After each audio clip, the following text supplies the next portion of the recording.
يا محمد ارفع رأسك وقل يسمع لك واشفع تشفع وسل تعطى. فأقول يا رب ائذن لي في من قال لا إله إلا الله، يا رب ائذن لي في من قال لا إله إلا الله. يقول الله عز وجل وعزتي وكبريائي وعزتي وكبريائي وعظمتي لأخرجن من قال لا إله إلا الله. হাত জীবনে একবারও যদি উজুতে ব্যবহার হয়ে থাকে এই হাতে হাত করি লাগে না, পায়ে বেড়ি নাই, যেই পাও জীবনে একবারও আমার ঘরের দিকে হাইটা গেছে ওই পায়ে বেড়ি লাগে না মালিক।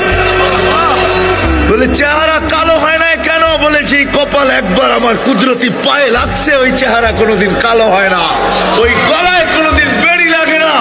তিন জায়গায় আগুন লাগাবে না, চেহারা হাতে পায়ে বাকি শরীরে লাগায় দাও। মালিক আগুনকে বলবে খুশি ধরো, আগুন আসবে ধাউ ধাউ করে ধরার জন্য। আল্লাহ আমাদেরকে কলেমা স্মরণ করায় দিবে, আমরা জোরে জোরে কলেমা পড়বো, আগুন বাইগা চলে যাবে। একবার দুইবার তিনবার মালিক রাগ হয়ে আগুনের উপরে কোড়া চার্জ করবে, লাঠি চার্জ করবে। ধরিস না কেন? বারবার বলতেছি ধরিস না কেন? আগুনের জবান খুলে যাবে, বলবে লাইসালি সুলতান আলা মান ক্বালা লা ইলাহা ইল্লাল্লাহ মুহাম্মাদুর রাসূলুল্লাহ। এই কলেমা যে পড়ে তাকে ধরার ক্ষমতা